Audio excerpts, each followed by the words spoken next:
shirkadda warbaahinta social media ee Meta ee ay hoos tagaan warbaahinada kala duwan ay bulshadu ku wada xiriirta sida Facebook, YouTube iyo Instagram ayaa lagu soo waramayaa 6 bilood oo ugu horeysay sanadkan in ay tirtireen in ka badan 10 milyan oo profiles kuwa oo ku dhex yaalay Facebook. shirkadda ayaa sheegtay in qaybahan kala duwan iyo profiladan 10 milyan ka badan ee ku yaala Facebook ay ka tireen ay ahaayeen kuwa loogu talagalay in lagu waxyeeleeyo macaamiishooda. 10 milyan ee la diray 6 bilood ee ugu horeysay sanadkan ayaa lagu soo waramayaa in ay dad badan waxyaabo kala duwan oo halis ku ah profiladooda looga diray si taalamidana la isaga dhigay dad caadi ah iyadoo la isticmaalayo AI iyo waxyaabo kale.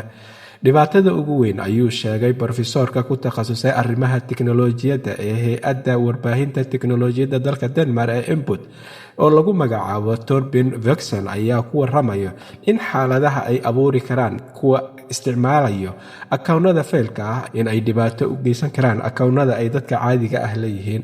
waxa uuna intaa ku daray in dhibaatooyin badan ay kala kulmeen dad badan oo isticmaala Facebook iyo YouTube-ka dadka u samaysta akawnada si ay wax ugu burburiyaan ama ugu dhibaateeyaan.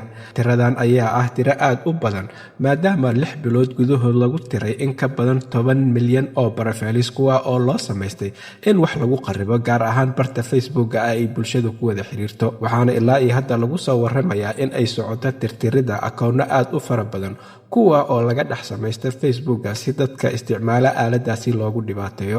halka ay wararka ugu doorkaroon idinkaga imaanayaan waa Somali Voice in Norway ama codka Soomaaliyeed ee Norway. waxaana idinla socodsiinaya aniga oo ah Cabdullaahi Shiine.